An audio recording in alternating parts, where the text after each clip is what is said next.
Hi guys! Welcome back to my YouTube channel. So guys, update tayo ngayon sa ating YouTube channel kasi wala tayong upload. Tagal-tagal na guys, no? So ayan. For today's videos guys, i-share ko sa inyo ang aking beauty tips ngayon na gagamitin guys. So ito guys.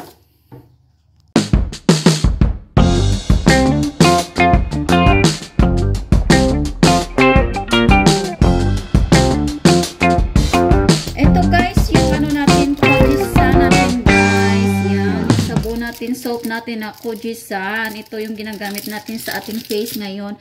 Medyo nag-ano na yung ating face guys. Basta consistent lang po ang paggamit natin dito sa Kojisan guys. So try ninyo mga langga sa mga gustong pumuti dyan. Ito ay whitening sabon guys. Ngayon na usong-uso ngayon sa ano guys. Kaya, try nyo to guys, maganda siya. Nag-ano na unti yung acting face mo guys, no? Sana ang face mo. So, yan, for today's videos guys, i-share ko lang to sa inyo guys kung paano siya gagamitin. Let's do! Hello guys, so ayan na guys, mag-ano tayo, tutorial tayo mga guys, paggamit ng ating Kojisan. Try natin ito mga langga, para sa gusto pumuti dyan. Mag-ano lang muna tayo.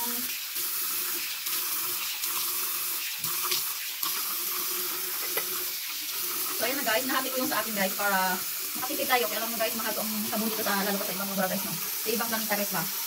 Mahal ang Kojisan. Okay lang pag sa Pilipinas guys. Ano siya, 100 plus. So dito sa akin guys, naku, doble ang presyo galing sa Pinas mga guys. Kaya ayan, para makatipid-tipid. Anuhin lang natin siya guys. So i-rub ko lang po siya guys para umano din yung pimples natin, yung mga ano dito na itim na pimples. I-rub lang natin siya guys, no? Parang kunwari nag-ano ka lang. Magadabat lang ganon. Para ano na yung ating pimples, makuha yung mga pimples natin mga langga, no? Mga ano dyan, matupa, kung gusto mong pumuti, kung gusto nyo, ano, consistent lang paggamit nyo guys, hindi, kahit na ano siya, at least effective guys ba, consistent lang kapag ano nito, diba? Walang masama guys, try nyo lang, diba lang guys, ano lang natin, sarap lang punti, diba? Kasi hindi ako nawala ng pimples mga guys, kasi unang tayo lang dito tulog, iwasan natin ay makatulog, so ayan yan lang, i-share ko sa inyo ng good hacks ko ngayon, mga langga, effective siya guys, bumutin mo, medyo bumutin yung face mo kung guys, no? Ayan. Mahapdi siya kasi ano na yung face mo, naglalalo kung may pimples tayo, oh. Yan, yung ano yung pimples natin guys, tingnan nyo. Diba? So, ayan, kinabarab lang natin siya malangga. Ayan.